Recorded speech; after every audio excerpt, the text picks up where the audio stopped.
Let's turn all the lights on, 'cause we need to see the crowd going crazy.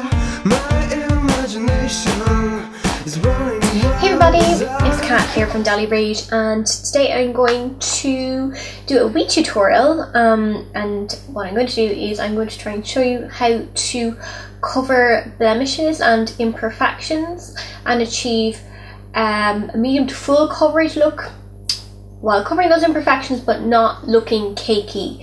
So I sort of am in the Lisa Eldridge school of covering up imperfections, and that I prefer for the skin to come through where the skin is good, because you probably have really good skin in between whatever imperfections you might have.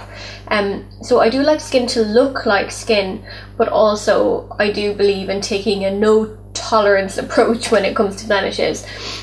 So watch on and see my techniques for giving yourself a sort of a medium to full coverage look while still looking natural but still covering those blemishes and imperfections.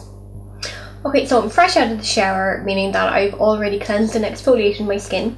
I do think it's important to use a chemical exfoliant on your skin before you apply makeup, just to sort of even it out and get rid of any flakiness that you might have on blemishes that are healing, or any sort of roughness or texture to the skin, which can happen in people with oily or acne prone skin. So I have used my Neostrata Glycolic foaming wash in the shower, and I applied my moisturizer, and I've also applied a layer of Cicaplast. Now this isn't the Cicaplast Balm B5, this is the original Cicaplast, and this is a skincare product which is designed for irritated, chapped and post-peel skin. And basically what it does is it forms an antibacterial layer over the skin, and it's designed so that nothing really can penetrate. So it's to keep the skin intact after peels and irritations. And what I find it's good for is preventing oily breakthrough from breaking down my foundation, and also from preventing foundation and powder and that from settling in my pores. So it's also a really nice even smoothing layer. If you have texture problems with your skin, it's probably good. Also if you have healing spots, it's quite good to apply a layer of that over that too. Next, I think it's very important to use a primer if your skin is oily or acne prone, as again it will act as another layer which will just cover over any texture issues that you have going on, also cover over any spots or any, say, healing areas that you have, to prevent any bacterial oozing. I know that's TMI, disgusting, but it'll basically form a nice film over it and also help prevent oily breakthrough from breaking down your makeup. So I'm using the Maybelline Baby Skin for this, and again my hands are clean, so I'm just applying this with my fingers.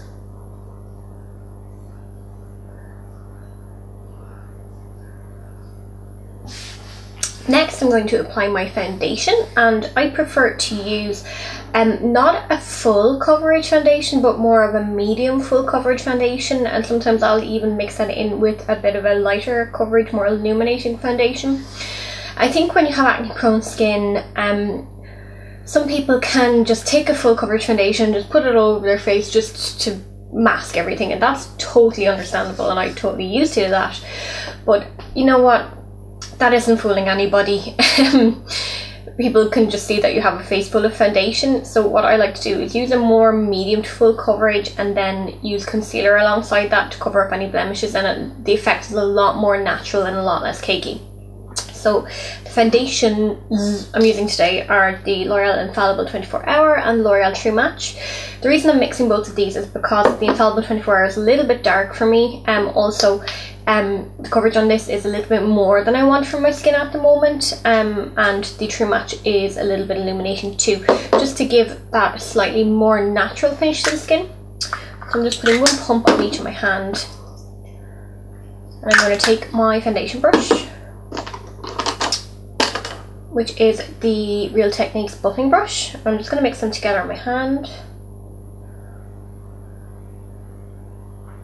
Then I'm going to just dab that in the main areas where I need the most coverage. and just to get most of the product off the brush. Then I'm going to start blending.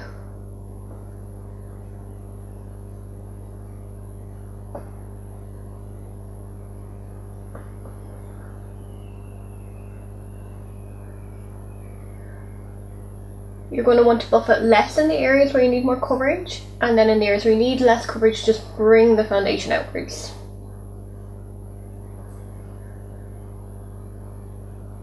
It's also important to bring the foundation down your neck, so you don't have the tie line. Bring it behind your ears if you're going to be tying your hair up, and just blend it. Also, if you tend to have pink ears, which I do, and you're using yellow tone foundation, it's going to look really odd, the contrast, so I sometimes take a little bit of more over my ears too. So then just keep buffing and blending until you're happy. Now with that layer of foundation applied, you should be able to see that I still have some problem areas. So I have redness here on my chin, I have a little spot there on my chin, I also have a little spot under here. This part of my nose has a bit of redness, as does either side of my nose. I have a massive spot coming up right there. I'm not sure if that's going to come up or if it's going to stay as a cyst. Hoping it will just go away, but probably not. I also have some healing spots up here and here. A little couple of my hairline as well, here and here. So those are the, oh actually I have a little thread vein here too. So those are the main areas that I'm going to be concealing. Also, I kind of get diffuse redness around my cheek area here.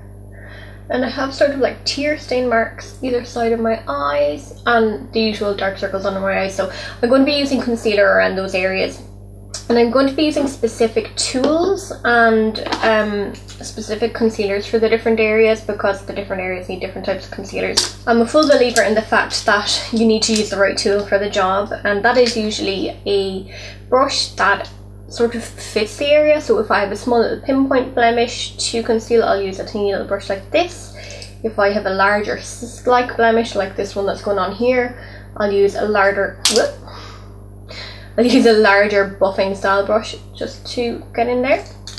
So I have a few different size brushes here that I'm going to be using, and I'll talk you through them for the different areas. So first of all, I'm just going to cover the sort of diffuse redness areas, which will be along here and also kind of in the corners of my eyes. And for that, I would happily use a couple of different products. I could use the NARS Radiant Creamy Concealer, MAC Pro Longwear Concealer. I could also, if the redness was coming through quite badly, use something like the Vichy Derm Blend Liquid Foundation. Today I'm going to use the MAC Pro Longwear just because I want it to last, and this I find has the best lasting power. So just pumping it out into my hand. This is the shade NC15 in case you're wondering. And I'm taking, this is an Eco Tools concealer brush. As you can see, the shape is a little bit just like a small foundation brush, so it will fit these sort of areas quite well. Just what I'm looking for. So I'm just going to take it down the red areas.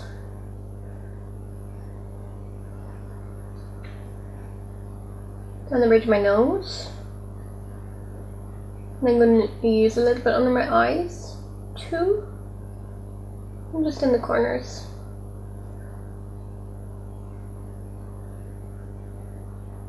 And on this little area here where I have a thread vein.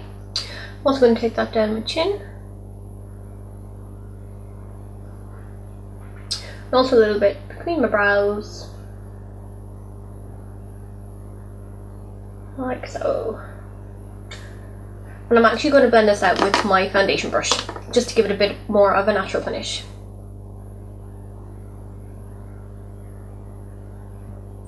Because this is a sort of a diffuse area you're working with, diffuse redness as opposed to very specific issues, you want to keep the coverage nice and light and sheer it out as you go.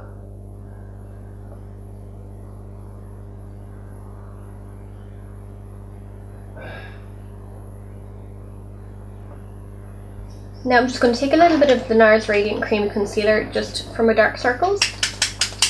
I find this one is nice and light reflecting, which is why I'm using it on the darker areas.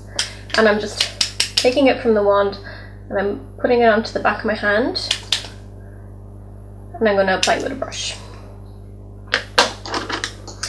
And I'm going to be very specific in where I apply this because I only want it to go on the areas that are dark to cancel them out. So I'm using a teeny little, this is the Real Techniques accent brush. And hopefully these dark circles will disappear.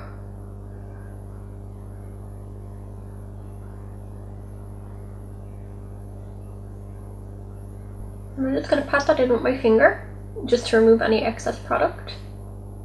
And also it warms the concealer and it melts it into the skin, just making it look a little bit more natural. I should say that if your under eye area is dry, I probably wouldn't recommend that you use the NARS Radiant Creamy Concealer under there because it sets to quite a drying finish. So instead I would probably use something a little bit more emollient, maybe like the Collection 2000 Lasting Perfection Concealer under there. And with the under eye area, you want to set that pretty much straight away because it's going to start to crease straight away. Now I'm using Benefit Powder Flash to do this. Don't even know if they make this anymore, but I got it a few years ago and it has so much product in it that I'm still trying to get through it. What it is it's a silica based and sort of a pink toned light reflecting setting powder. A little bit like the Laura Mercier Secret Camouflage setting powder, whatever that one is. Very, very light with a very slight pink tone, which just helps to brighten areas that are sort of a dark grey.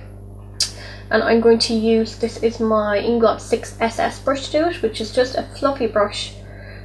It's actually an eyeshadow blending brush, but I find the size of it is just right, just to give a little dusting of that to the under eye areas. I'm just going to tap that off because we don't want too much.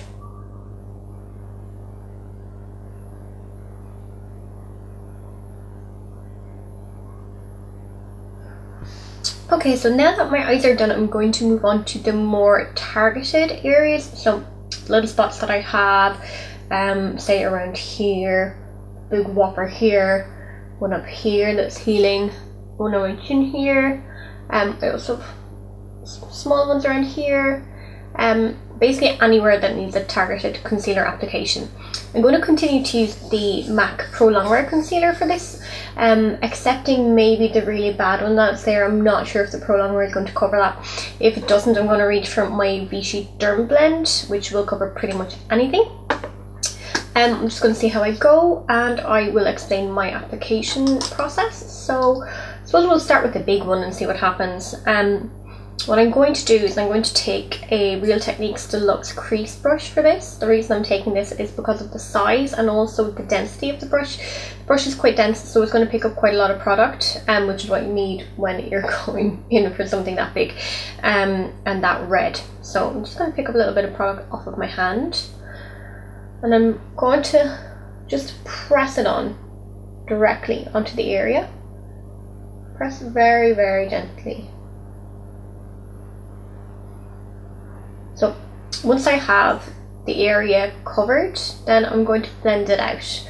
And I'm going to try not to blend the right in the middle where it's quite red and it needs the most coverage. I'm just going to blend out the edges, just to blend them in.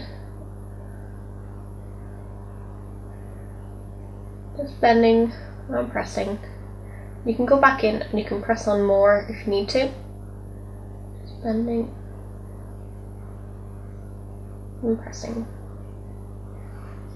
I'm going to wipe off a bit of product off the brush at this stage because I need to do a little bit more blending. We have plenty of product there, so we don't need to add any more.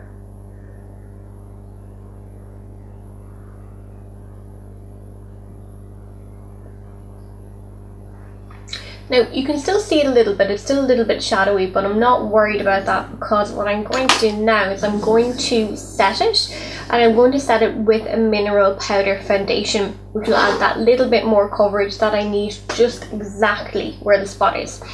And for that I'm going to use the Laura Mercier Mineral Loose Foundation. So I'm going to take a little of that into the lid, and I'm going to take a smaller tapered, again, eyeshadow blending brush for this, just so I can be really precise on the center of that adding the coverage where I need it, not where I don't, and also this will set the concealer also. I'm just taking a little bit of that on my brush, and I'm going to tap that off, and I'm just going to press it right where I need it. Just sort of pressing and rolling the brush, and then I can blend out around the edges.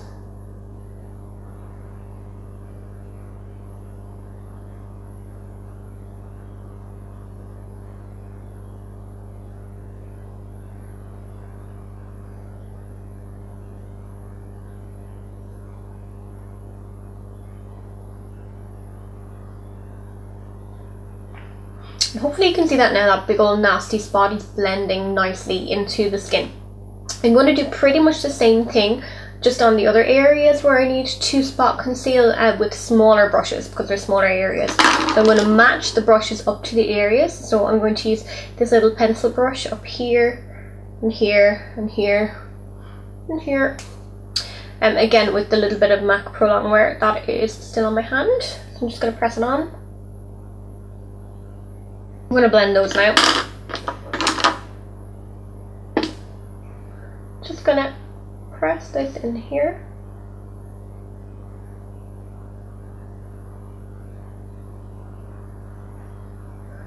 Same here, just for those little more diffuse areas. Here, just going to blend by pressing lightly and tapping it around. Here.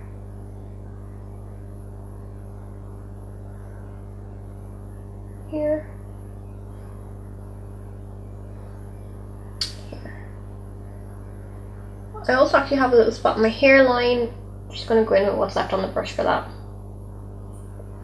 And if you find you've used a little bit too much product, you can just go in with your clean fingers and just tap it, because it will lift any extra product and it will also melt the product into the skin a bit better. So now I'm going to start them with the same powder foundation. I'm going to use a bigger brush this time because they don't really need as much targeted coverage as the last Mahoosuve spot did. So I'm just going to use, again, my Inglosh 6XS, pat away the excess, and just go in and tap it. It's important to use a tapping motion rather than a swiping motion, because you'll swipe away the concealer if you do that. Now, just to set my foundation and make sure it lasts all day long, I'm going to use a little bit of the Vichy Dermablend setting powder. This is great because it's a micronized, I think you call it, type of powder, which means it's very, very, very fine. That means that basically it's going to catch pretty much every little single molecule of foundation that's on your face and bind it so that your foundation isn't going to break down. If you still feel that you need a bit more coverage at this stage, I don't. I think I'm alright because I have targeted the areas which are the most red. You could mix in a little bit of your mineral foundation at this stage with your powder and just kind of go over those areas. But I'm just going to go with the Vichy. And I'm just patting this on. Again, it's important to use a patting motion instead of using a swiping motion, because if you swipe, you're going to swipe that concealer right off where you applied it. So you're just being very gentle and you're just patting the powder around. So that's pretty much it. My face is foundationed and concealed. Everything is pretty much covered, but it doesn't look cakey at all. What I like to do at this stage is I like to add a little bit more dimension back into my face, because everything right now looks very flat and dimensionless. So I'm going to show you how to do this with the Hourglass Ambient Lighting palette. You could also use whatever contouring and highlighting products you have yourself that you like. But I really enjoyed the Hourglass Ambient Lighting palette because it just adds a little bit of luminescence to the face, which really lifts up your features. And you see, I'm getting older, so I can't really get away with the matte face anymore. If you're a little bit younger, you can probably get away with it, but I can't. I need a little bit of light added back into my face. I'm going to go in with the Radiant Light shade, which is sort of a little bit more bronzy, and I'm going to take that around the outer edges of my face. So just like you would if you're bronzing. And I'm going to be very careful with this. You don't want to swipe too much again because you'll disturb your foundation and your concealer. So you just want to do little patting motions. Then I'm going to take my Real Techniques setting brush with the highlighting shade, which is Incandescent Light here. And I'm just going to add it to the areas of my face that I want to highlight, the sort of high points. So the center of my forehead here, under my brows, down the bridge of my nose, top of my cheeks,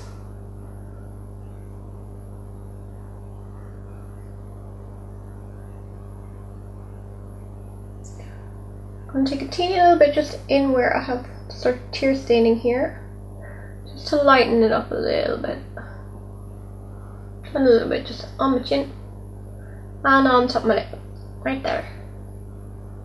Now I'm just going to give that a little blend with my original powder brush that I used. This is the Real Techniques powder brush. Just going to pat it around again. I'm not swiping because I don't want to disturb any of the concealing that I did. Just patting it around just to blend the highlighting and contouring that I did. So that's pretty much it. Hopefully you can't see any of my imperfections right now, and hopefully my face doesn't look too cakey. What I would do from here is I would put on a little bit of blush. I then do my eyes and my lips and my brows. Then I would set everything with a setting spray. At the moment I'm using the NYX Dewy Finish setting spray. I like to use a dewy finish spray because I've used so much powder on my face that it can come across a little bit powdery if I don't. So that will just add a little bit of dewiness back into the skin. But you know, this is pretty much it. I'm going to go ahead and do the rest of my face anyway. But I think this looks alright.